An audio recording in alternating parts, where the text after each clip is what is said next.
क्यों सुनाई देती है इंडोनेशिया में गणपति बप्पा मोरिया की गूंज? वॉल्केनो ना फटे इसलिए बैठा दिया गणपति बप्पा को ही वॉल्केनो पर। और क्यों थाईलैंड में राजा महाराजा के नामों के आगे लगाया जाता है Rama?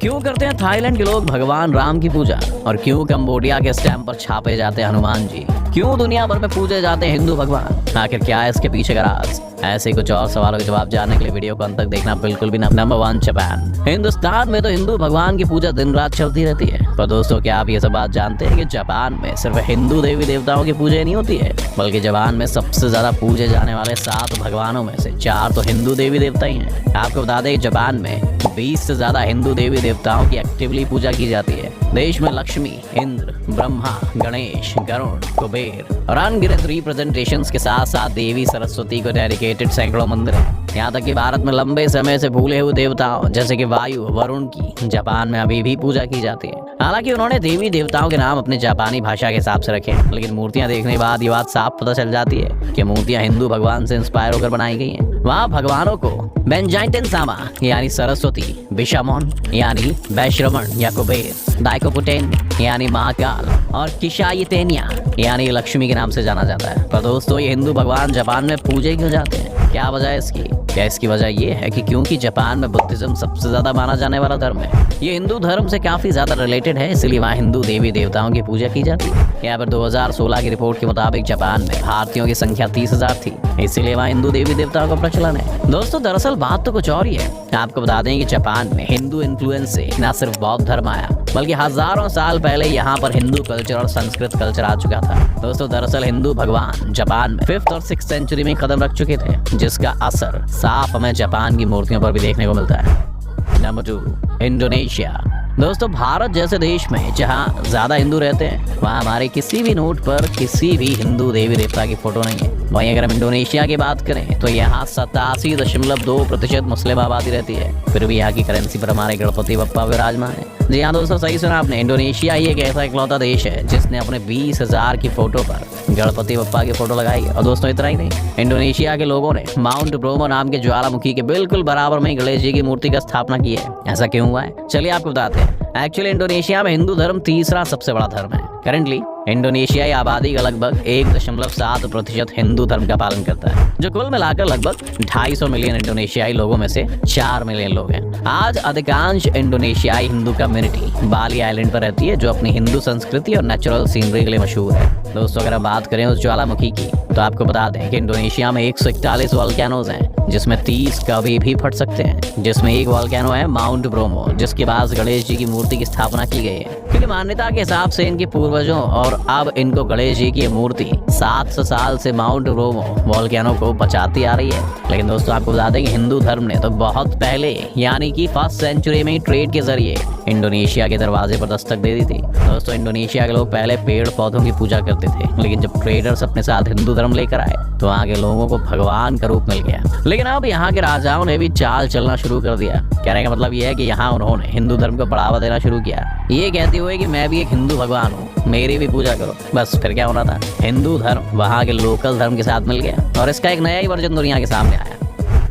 Number 3, Thailand.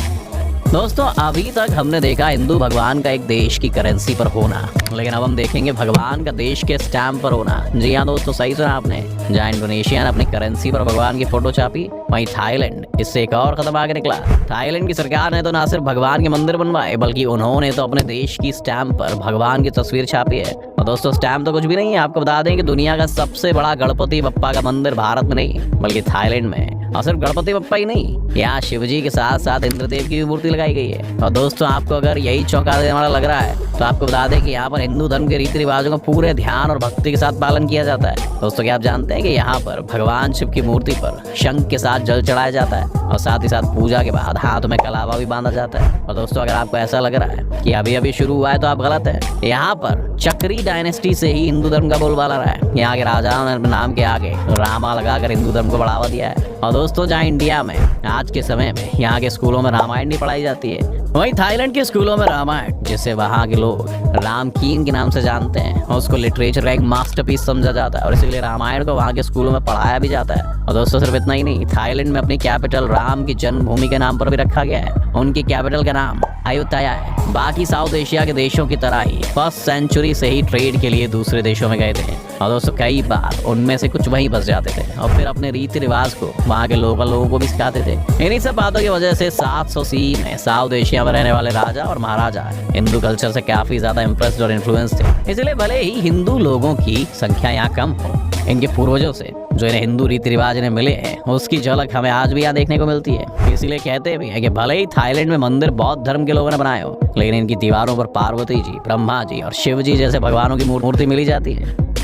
Number 4, Cambodia. दोस्तों हमारे बजरंगबली इतने ज्यादा पॉपुलर है कि इनके नाम के जयकार इंडिया में नहीं बल्कि कंबोडिया तक में लगते हैं। आपको बता दें कि कंबोडिया में हनुमान जी की पूजा की जाती है और दोस्तों सिर्फ इतना ही नहीं है, कंबोडिया में हनुमान जी की फोटो वाली 5 स्टैम्प को बनाया गया है। और दोस्तों बात यही खत्म नहीं होती है, कंबोडिया में हनुमान जी के साथ साथ लव कुश, राम जी और सीता जी के साथ साथ रावण की फोटो वाली स्टैम्प भी बनाई गई थी। इसके साथ ही एक स्टैम्प में हनुमान जी के साथ एक मछली भी नजर आई थी। लेकिन दोस्तों सोचने वाली बात तो ये है कि जिस देश में इतने कम यानी कि सिर्फ 1500 हिंदू रहते हैं, वहाँ हिंदू धर्म इतना पॉपुलर कैसे? दोस्तों आपको बता दें कि यहाँ हिंदू धर्म की शुरुआत फुनान शहर से हुई थी। आपको बता दें कि वहाँ खमेर एम्पायर का राजा चलता आ रहा है, जिस वजह से हिंदू धर्म को ऑफिशियल धर्मों में से एक माना जाता है। Number 5, New Zealand. अब चलिए बात करते हैं न्यूजीलैंड के पीएम जकिंदा आर्डर्न की, जो देश के पीएम होने के बावजूद भी कृष्ण भगवान के रंग में रंग गई और इसी भक्ति भाव को दर्शाता है न्यूजीलैंड में 27 साल पुराना बना हुआ भारतीय मंदिर नाम का मंदिर। साथ ही साथ में वहाँ के लोगों का ये भी मानना है कि वेलिंगटन वेब स्ट्रीट में गणपति बप्पा का एक मंदिर है और उसी में इनकी एक छोटी सी मूर्ति है, जिसके बारे में कहा जाता है कि वो मूर्ति वहाँ के लोगों का चढ़ाया हुआ दूध पीते हैं। तो दोस्तों क्या वजह है यहाँ पर हिंदू धर्म की इतनी ज्यादा मान्यता है?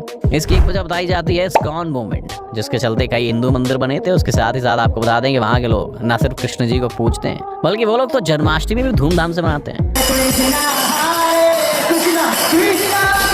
तो दोस्तों आज के वीडियो में बस इतना ही। उम्मीद है आपको आज की इस वीडियो से काफी कुछ सीखने को मिला होगा। अगर आपको वीडियो पसंद आया तो वीडियो को लाइक करें और अगर आप इस चैनल पर नए हैं तो जाने से पहले चैनल को सब्सक्राइब करना भी ना